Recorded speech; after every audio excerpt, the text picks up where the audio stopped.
So headline says that why delay the 2023 Act?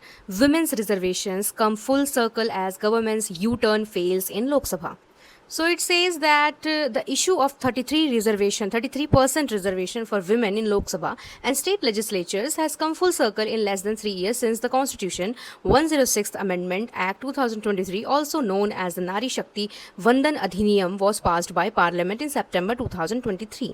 कि भाई 2023 में आपने ये तो पास कर दिया था वुमेन रिजर्वेशन वाला मुद्दा जो था, फिर उसमें कुछ एक क्लॉज आपने जोड़ा था, वो मैं पढ़ के दिखाती हूँ. The clause 1 of article 334A of the 106th Amendment mandated a three-step process to done before women reservation become a reality. The 2003 Act had to come into force, followed by the fresh census and delimitation exercises. 334 जो है उसके clause number 1 में आपने लिखवाया है कि जो भी हम रिजर्वेशन वुमेन को दे रहे हैं वो फ्रेश सेंसस के बाद आएगा.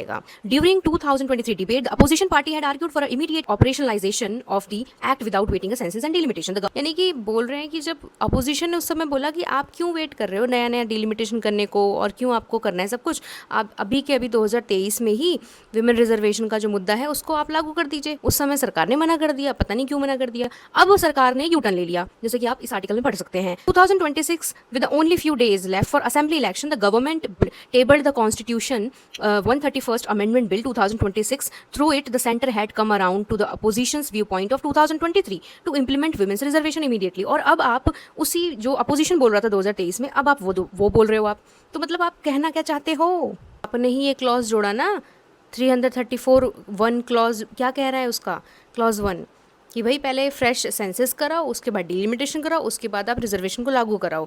ये अगर एक पिटीशन भी फाइल होती है, जो कि ये लिखा हुआ है सामने कि डॉक्टर जया ठाकुर नाम की एक औरत थी, उन्होंने ये किया था कोर्ट में, जिसमें सुप्रीम कोर्ट ने बोल दिया कि ये पिटीशन पॉइंटलेस है, तो इस पर हम कुछ बात नहीं करना चाहते. डॉक्टर जया का कहना ये था कि भाई आपने 2023 में जो एक्ट बना दिया उसको लागू कब करोगे? तुरंत के तुरंत लागू करो, तुरंत के तुरंत करो. जिसके ऊपर सरकार भी चुप रही और सुप्रीम कोर्ट ने भी बोल दिया कि ये तो पॉइंटलेस है, और अब सरकार वही काम कर रही है. तो इसके पीछे मंशा क्या है?